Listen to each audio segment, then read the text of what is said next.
আধা ঘন্টা আগে একটা সংশোধনী আনা হলো, যেটা আমাদেরকে জানানো হলো না, এটা তো এক ধরনের ছলচাতুরি মাননীয় স্পিকার। এবং আপনার সভাপতিত্বে কিন্তু এই জিনিসটা হলো। মাননীয় স্পিকার, এখানে যে জাদুঘর নিয়ে আমার যে অপিনিয়নটা, তারা যে কোনো সংশোধনী আনতে পারে, পাশও করাতে পারে, কিন্তু সেটা তো এখন যদি তারা বলে যে প্রাইভেট মেম্বার হিসেবে তারা সংশোধনী এনেছেন, এটা সরকারের এখতিয়ার না, তাহলে কিন্তু সরকারি মেম্বার হিসেবে তো মন্ত্রী সেটা গ্রহণ করেছেন।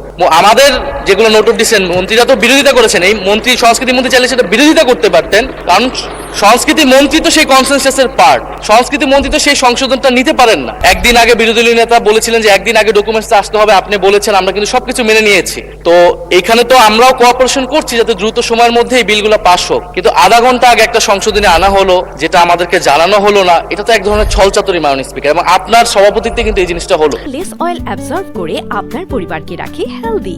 ফুড গ্রেড ম্যাটেরিয়ালে তৈরি যমুনা কুকওয়্যার। ফলে এটা কিন্তু কনসেনসাস ব্রেক করেছে। তারা যে কোনো সংশোধনী আনতে পারে যে কোনো সময়, তাদের এখতিয়ার আছে, তারা সেটা পাস করাতে পারে। আপনি এই কথা তো 2 মিনিট আগেও বলেছেন, তার জবাবে আইনমন্ত্রী কিন্তু বলেছেন যে এটা নিয়ে আলাপ আলোচনা করতে পারে। আবার একটা স্বরাষ্ট্রমন্ত্রী বলেছেন যে একটা বিল আবার আনতে হতে পারে, সেখানে বসে আপনারা আলোচনা করেন।